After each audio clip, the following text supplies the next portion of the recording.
तो आज दस्तक की शुरुआत फिल्म शोले में गब्बर सिंह के मशहूर डायलॉग से हम कर रहे हैं, जिसमें गब्बर बसंती से कहता है, जब तक तेरे पैर चलेंगे इसकी सांस चलेगी, तेरे पैर रुके तो ये बंदूक चली। हमारे देश भारत में तेल के स्थिर दामों पर यह डायलॉग बिल्कुल सटीक आजकल बैठता है, क्योंकि दुनिया में भले ही उथल पुथल मची हो, रूस और यूक्रेन में युद्ध की आशंका से अंतर्राष्ट्रीय बाजार में तेल के दाम तेजी से बढ़ रहे हों, लेकिन भारत में तेल के दाम एकदम स्थिर हैं, बिल्कुल अंगद के पैर की तरह। जनता इसका कारण चुनाव को मानती है, मतलब जब तक चुनाव होंगे तेल की महंगाई के पैर अंगद के पैर की तरह थमे रहेंगे, रुके रहेंगे।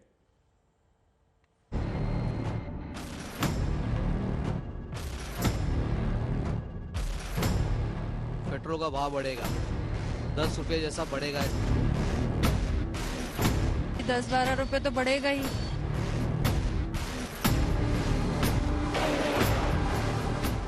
जो अभी चल रहा है उससे तो कन्फर्म 5-10 रुपए बढ़ जाएंगे। 4-5 रुपए अपने आप बढ़ जाएंगे।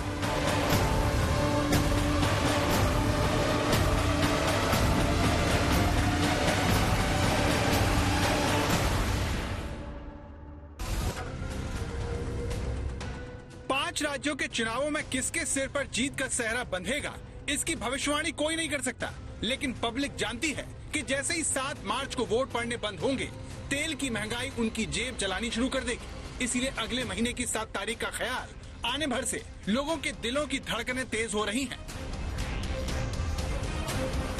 इलेक्शन के बाद अब 110 तक हो सकता है। 10 से 15% तो होगी वृद्धि पेट्रोल की प्राइसेस।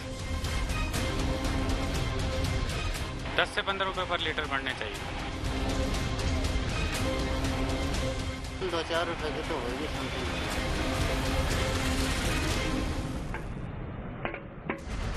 अब सवाल यह है कि जनता 7 मार्च के बाद तेल के दाम में इजाफा करने की बात किस आधार पर कह रही है, क्योंकि सरकार के मंत्री से लेकर सांसद और नेता भारत में तेल महंगा होने के लिए अंतर्राष्ट्रीय बाजार को जिम्मेदार बताने लगते हैं। अंतर्राष्ट्रीय दाम है तो हम कई लेवल्स पे काम कर रहे हैं। This is an international issue. खास करके खाड़ी के देशों ने अपना उत्पादन घटा दिया है, तो इन सारे कारणों से अंतर्राष्ट्रीय बाजार में जो मूल्य वृद्धि हुई है, ये सरकार को तेल की कीमत को बढ़ाना पड़ा है। लेकिन सवाल यह है कि अगर वाकई में तेल के दाम बढ़ने के पीछे विदेशी हाथ होता है, तो फिर कच्चे तेल में रिकॉर्ड बढ़ोतरी के बावजूद भारत में तेल के दाम अंगद के पैर की तरह कैसे जमे हुए हैं। अंतर्राष्ट्रीय बाजार में कच्चे तेल की कीमत $96 प्रति बैरल पहुंच गई है और जल्दी इसके $100 छूने की आशंका है। इस तरह अंतर्राष्ट्रीय बाजार में कच्चे तेल के दाम 2014 के बाद सबसे उच्चतम स्तर पर जा पहुंचे हैं। इसके पीछे रूस और यूक्रेन में युद्ध की आशंका के अलावा दुनिया भर में कोरोना कम होने के चलते बढ़ती मांग शामिल है। मुख्य आजकल जो वजह है वो यही है कि जिस हिसाब से हमने पहले देखा ईरान को लेकर के जो एक कूटनीतिक तनाव बना पड़ा है, जियोपॉलिटिकल ट्रेमर्स है, आजकल यूक्रेन को लेकर के ये है कि भाई रूस और अमेरिका में युद्ध हो सकता है, अमेरिका अपनी फौजें भेज रहा है यूरोप में, और उसको लेकर जो तनाव है, तो कुल मिला के इस वजह से कच्चे तेल की कीमतें जो हैं वो लगातार ऊपर जा रही हैं। लेकिन सवाल यह है कि जब दुनिया भर में तेल के दाम बढ़ रहे हैं, तो फिर भारत में इसके दाम स्थिर कैसे हैं? क्योंकि 4 नवंबर 2021 के बाद से तेल कंपनियों ने पेट्रोल और डीजल के दाम नहीं बढ़ाए हैं, यानी पिछले 88 दिनों से तेल की आग से जनता बची हुई है। जबकि इस साल 1 जनवरी से 18 फरवरी के बीच कच्चे तेल के दाम में 18 से 20% का उछाल आ चुका है। 1 दिसंबर 2021 को कच्चे तेल के दाम $68 प्रति बैरल थे, जो अब $96 प्रति बैरल के करीब है। यानी 1.5 महीने के भीतर कच्चे तेल के दामों में निचले स्तर से 34% की तेजी आ चुकी है। फिर भी तेल कंपनियां दाम बढ़ाने की हिम्मत नहीं कर पा रही। सवाल है क्यों? तो विपक्ष खुलकर तेल के दाम में मिलने वाली इस राहत के लिए 5 राज्यों के चुनाव को वजह बताता है। वैसे भी अगर आप पिछले साल नवंबर में जाएंगे तो कहानी पूरी तरह से साफ हो जाएगी। ये वो दौर था जब देश में पेट्रोल डीजल की कीमतें 100 रुपए के पास पहुंच गई थी। रेस लगी हुई थी कि आज तेल का दाम कितना बढ़ेगा। इसी बीच हिमाचल में उपचुनाव के नतीजे आए और सरकार को महंगाई का मतलब अच्छे से समझ में आ गया। स्वाभाविक रूप से कांग्रेस ने महंगाई को बड़े हथियार के रूप में इस्तेमाल किया और महंगाई मुद्दा थी और ये मुद्दा उनके हाथ में लगाई और ऐसी चीजें जुड़ते जुड़ते हमारी क्षति हुई है। 3 नवंबर 2021 को हिमाचल प्रदेश में हुए उपचुनाव में बीजेपी को बड़ी हार मिलने के 24 घंटे के अंदर केंद्र सरकार ने पेट्रोल पर 5 रुपए और डीजल पर 10 रुपए टैक्स की कटौती कर दी। शायद इसीलिए जनता भी ये मानकर चल रही है कि चुनाव के बाद उनकी जेब तेल से जलनी तय है। ये ऐसा लगता है, काफी जनता को भी लगता है कि चुनाव के बाद पेट्रोल के दाम काफी बढ़ेंगे। पेट्रोल हाँ महंगा हो सकता है, अभी चुनाव की वजह से हो सकता है कि वैल्यू कम की है गवर्नमेंट ने।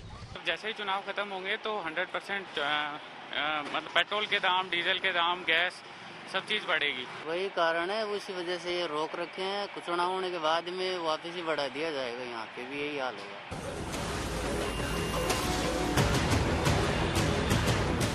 4 नवंबर 2021 से पहले आखिरी बार 17 मार्च 2020 से 6 जून 2020 के बीच पेट्रोल के दाम बढ़ने पर लगाम लगी थी। इसकी वजह पश्चिम बंगाल, असम, तमिलनाडु, पुडुचेरी और केरल के चुनाव थे। 2019 के लोकसभा चुनाव के दौरान भी तेल के दाम नहीं बढ़ाए गए, लेकिन फाइनल फेज की वोटिंग होने के अगले दिन से ही इसमें इजाफा होने लगा। इसी तरह मई 2018 में कर्नाटक चुनाव के चलते 18 दिनों तक तेल के दाम में इजाफा नहीं हुआ। 2017 के दिसंबर महीने में 14 दिनों तक तेल के दाम में उछाल आने पर रोक लगी थी। इसकी वजह गुजरात के चुनाव थे। इसी साल 16 जनवरी से 1 अप्रैल तक तेल के दाम नहीं बढ़ाए गए, क्योंकि तब यूपी, पंजाब, उत्तराखंड, गोवा और मणिपुर में चुनाव थे। तो सवाल यह है कि अगर अंतर्राष्ट्रीय बाजार से तेल की कीमतें कंट्रोल होती हैं और इसमें राजनीतिक दखल नहीं होता, तो फिर लगातार महंगाई की कढ़ाई में खौलते कच्चे तेल की आंच से भारत की जनता कैसे बची हुई है? एक कारण तो ये हो सकता है कि क्योंकि जो फाइनेंशियल ईयर 31 मार्च को खत्म होने वाला है कि कंपनियों में पिछले दिनों उन्होंने जो है काफी नफा कमा लिया है, उनको लगता है कि और नफा कमाने की जरूरत नहीं है, कीमतें बढ़ रही हैं, लेकिन एक आम आदमी को राहत दी जा सकती है। दूसरी वजह ये हो सकती है, शायद उनको लगता हो, क्योंकि ज्यादातर कंपनियां सरकारी हैं, हो सकता है उनके ऊपर जो है उनको लगता हो कि भाई अभी जो है सब इलेक्शन वगैरह चल रहा है, तो तेल की कीमत ऊपर नीचे करने की अगर हम नहीं बढ़ कर सकते हैं तो उसको रहने दीजिए। जब इलेक्शन खत्म हो जाएगा तब उसको देखा जाएगा। अभी जो रहा कि भाई कीमतें नहीं बढ़ी पिछले 2-4 हफ्ते, तो जब जो है आने वाले समय में वो उपभोक्ता को ही देना पड़ेगा।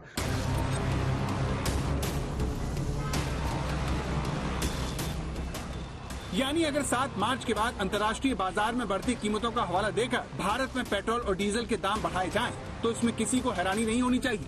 वैसे भी जो दुनिया के हालात हैं, उसे देखते हुए किसी के लिए तेल के दामों में राहत देना करीब करीब नामुमकिन हो गया है, क्योंकि कच्चे तेल के दामों पर नजर रखने वाली अंतर्राष्ट्रीय रिसर्च एजेंसियां भी मानती हैं कि तेल के दाम $100 के पार जा सकते हैं। गोल्डमैन सैच के मुताबिक 2022 में कच्चे तेल के दाम $100 प्रति बैरल और 2023 में $105 प्रति बैरल के पार जा सकते हैं। वहीं जेपी मॉर्गन ने तो 2022 में $125 प्रति बैरल और 2023 में $150 प्रति बैरल तक दाम बढ़ने की भविष्यवाणी कर दी है। तो आने वाले दिनों में महंगाई की आफत जनता की कमर पर टूटने वाली है, जिसे देखते हुए जनता भी सोचने लगी है कि काश देश में रोज चुनाव होते तो कितना अच्छा होता। आज तक bureau.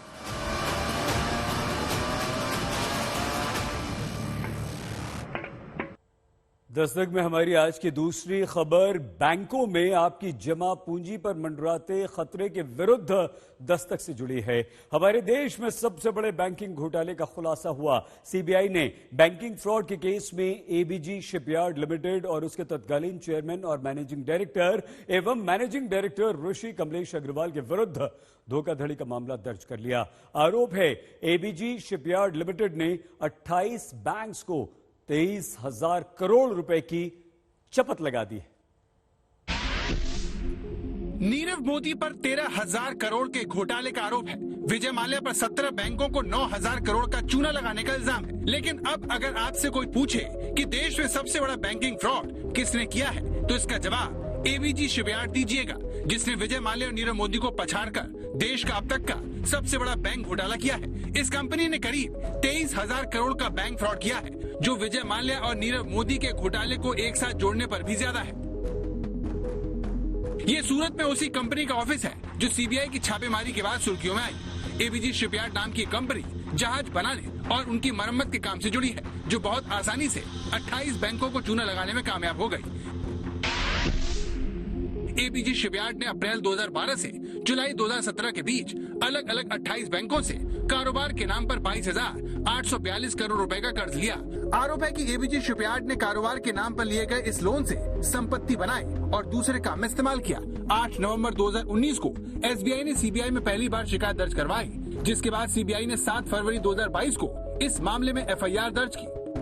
CBI gathered evidence through their enquiries, and whatever transactions that were flagged in forensic audit was further probed, and the lenders meeting also were held on various occasions to gather more information about the diversion of funds and misuse of the funds that were granted.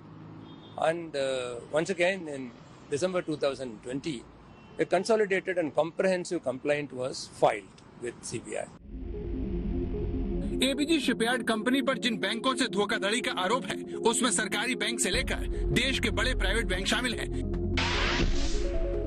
ABG shipyard limited ने सबसे ज्यादा चूना ICICI bank को लगाया, जिसके 7,089 करोड़ रुपए बकाया है। इसी तरह आईडीबीआई बैंक का 3,634 करोड़ रुपए, स्टेट बैंक ऑफ इंडिया का 2,925 करोड़, बैंक ऑफ बड़ौदा का 1,614 करोड़, पीएनबी का 1,244 करोड़ रुपए और इंडियन ओवरसीज बैंक का 1,228 करोड़ रुपए इस कंपनी पर बकाया है, जो मिलाकर 17,734 करोड़ रुपए होता है। इन बैंकों की तरह 22 और बैंकों के 5,108 करोड़ रुपए पर बट्टे खाते में जाने की तलवार लटक रही है। चुनाव के बीच इस सबसे बड़े बैंक घोटाले ने एक बड़े सियासी विवाद को जन्म दे दिया है। कांग्रेस सांसद राहुल गांधी ने ट्वीट कर मोदी सरकार पर निशाना साधते हुए लिखा, मोदी काल में अब तक 5,35,000 करोड़ रुपए के बैंक फ्रॉड हो चुके हैं। 75 सालों में जनता के पैसे की ऐसी धांधली कभी नहीं हुई। लूट और धोखे के दिन सिर्फ मोदी के मित्रों के लिए अच्छे दिन हैं। लेकिन विपक्ष के इस आरोप के काट के तौर पर बीजेपी ये दलील पेश कर रही है कि एबीजी शिपयार्ड लिमिटेड को यूपीए सरकार के दौरान सबसे ज्यादा लोन दिया गया, लेकिन कांग्रेस इसे नहीं मानती। हिंदुस्तान के 75 साल के इतिहास का सबसे बड़ा बैंक घोटाला अब सामने आया है। मोदी सरकार की अब फ्लैगशिप स्कीम है, बैंक फ्रॉडस्टर्स के लिए लूटो और भगाओ और जनता का पैसा खाओ, बैंकों को डुबवाओ। ये उनका तरीका बन गया है। ये एबीजी शिपयार्ड गुजरात बेस्ड, सूरत बेस्ड कंपनी है, जिसका 2017 में दिवालिये की घोषणा हुई। 2018 में कांग्रेस पार्टी ने कहा कि ये स्कैम है। 2019 में बैंकों ने उनके अकाउंट को फ्रॉड डिक्लेयर किया, पर 5 साल तक सीबीआई, एसबीआई, वित्त मंत्रालय, गृह मंत्रालय लव लेटर लिखते रहे और लोगों का पैसा लूटता रहा। ये चोरी और सीनाजोरी दोनों नहीं तो क्या है। एबीजी को लोन जो है कांग्रेस की सरकार, यूपीए की सरकार ने दिया। एबीजी का लोन जो है एनपीए बना उनकी सरकार के समय। एबीजी का लोन को एवरग्रीन किया गया उनकी सरकार द्वारा। एबीजी को जितनी राहत दी गई उनके द्वारा। एबीजी का क्रेडिट इवैल्यूएशन प्रोसेस जो है उनके समय में हुआ। एबीजी को जो भी राहत पहुंचाई उनके समय में हुआ। ये तो वही केस हो गया, उल्टा चोर कोतवाल को डांटे। हमारे समय में हमने उस जगह देखा कि उसमें गलती हुई है, फ्रॉड हुआ है, डाइवर्जन हुआ है, तो हमने उसको पकड़ने का काम किया। इस सबसे बड़े बैंक फ्रॉड में एक बार फिर बैंकों के कामकाज को लेकर सवाल खड़े हो गए हैं, जो आम आदमी को लोन देने से पहले कागजी कार्रवाई के नाम पर दौड़ाते हैं, लेकिन घोटालेबाजों को जनता का पैसा आंख बंद करके बांट देते हैं। ये वही बैंक है जिनके अफसर ईमानदार मिडिल क्लास को लोन देते वक्त तो पूरी सतर्कता बरतते हैं, लेकिन एबीजी शिपयार्ड जैसी कंपनियों को कर्ज बांटते वक्त मानो सारी एहतियात भूल जाते हो। सबसे हैरानी की बात यह है कि चाहे नीरव मोदी हो या फिर विजय माल्या और अब एबीजी शिपयार्ड जैसी कंपनी, बैंकों को चूना लगाने वालों का सिर्फ चेहरा बदलता है, लेकिन तरीका वही रहता है। आज तक ब्यूरो। हमारे देश भारत के बैंक्स जमाकर्ताओं यानी कि आपके और हमारे दम पर चलते हैं, वो कर्ज लेने वालों के दम पर नहीं चलते। लेकिन जब भी कोई बैंक डूबता है या फिर उसका कोई पैसा लेकर भाग जाता है, तो आम आदमी, आप पर और हम पर, जिनका पैसा बैंक्स में रखा होता है, उस पर दोहरी मार पड़ती है। कैसे, हम आपको बताते हैं। बैंक्स में जमा जनता जिनका पैसा होता है, जनता बैंक में अपना पैसा जमा करती है, जिसे ऊंची ब्याज दर लेकर बैंक कर्ज देता है और जो मुनाफा होता है उससे जमाकर्ताओं को ब्याज मिलता है। अगर यहां पर देखिए, कर्ज डूबेगा तो बैंक को घाटा होगा, जनता को जमा राशि पर कम ब्याज देगा बैंक। सेवा, यानी कि सर्विसेज के नाम पर तमाम चार्जेस वसूलेगा बैंक। बैंक का कर्ज अगर डूबा तो सरकार को मदद करनी होगी। ये दूसरी चोट हम यहां पर देख रहे हैं। सरकारी खजाने से बैंक में पैसे लगाने होंगे, पैसे जुटाने के लिए ज्यादा टैक्स लगाना होगा, यानी कि टैक्स आप पर और हमें, फिर से हमारा ही पैसा। और इस तरह हमारे देश में कहीं भी बैंक डूबे, सबसे ज्यादा मार चोट पड़ती है तो वो आप पर और हमें, जनता पर, जो अपना पैसा बैंक्स के हवाले करते हैं, बैंक्स में रखते हैं। आगे बढ़ते हैं। आज से 3 साल पहले पुलवामा में सीआरपीएफ के हमारे 40 से ज्यादा जवान आतंकवादी हमले में शहीद हुए थे। हर देशवासी ने जवानों को नमन किया, लेकिन शहादत पर भारत में राजनीति ना हो, ऐसा हो नहीं सकता। तेलंगाना के मुख्यमंत्री चंद्रशेखर राव भी सर्जिकल स्ट्राइक के सबूत मांगने वालों में शामिल हो गए।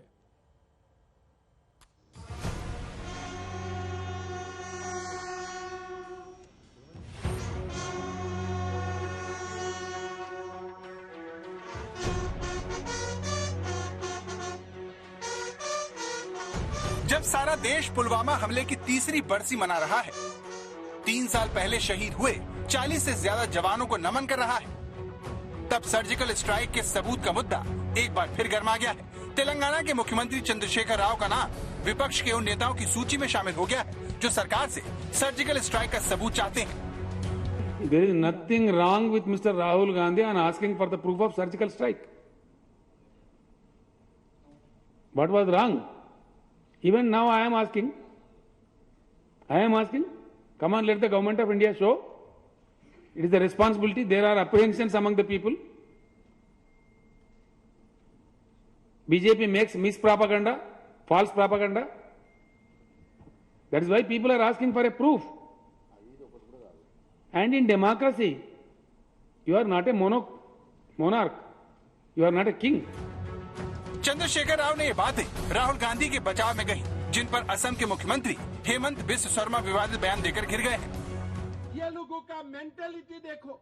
जनरल बिपिन रावत था हमारा उत्तराखंड की गौरव था, देश का गौरव था। उनका नेतृत्व में भारत ने पाकिस्तान में सर्जिकल स्ट्राइक किया। राहुल गांधी क्या बोला? भाई प्रूफ दो, प्रमाण दो। अरे भाई, आप कौन सा पिता का बेटा है? कभी हमने प्रूफ मांगा हो क्या? हमने कोई प्रूफ मांगा हो क्या? अरे मेरा सैनिक बल से, मेरा आर्मी से आपका प्रूफ मानने का आपको क्या अधिकार है? मेरा अगर आर्मी बोल दिया कि हमने पाकिस्तान में बम फूटाया तो फूटाया, उसमें क्या डिस्प्यूट है? असम के मुख्यमंत्री के इस बयान पर चौतरफा तीखी प्रतिक्रिया आई, जिसमें आश्चर्यजनक रूप से केसीआर सबसे आगे रहे।